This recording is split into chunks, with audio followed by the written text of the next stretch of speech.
آقای امیدی مشغول چه کاری هستی؟ بسم الله الرحمن الرحیم.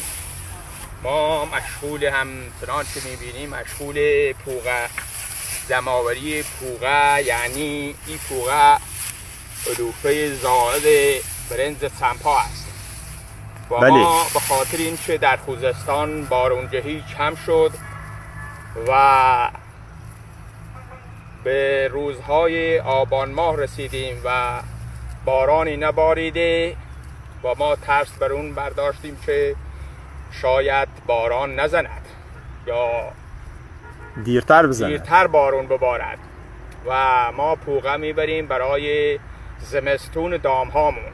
هم آتیششون نمیزنن، خاکستر به هوا پراکنده نمیشه، زمین باید نمیشه. هم این پوغه ها را میبریم زمستون به گاو ها میدهیم و کوت میشون و دوباره به زمین برمیگردون و گاو هامون هم در زمستان از گرسنگی در امان میمونن و این هم یک شکرگزاری سپاس از آن خداوند متعال که این پوغه را برای ما آفریده و ما به دام هامون میدیم. پوغه مثل تخمه که برای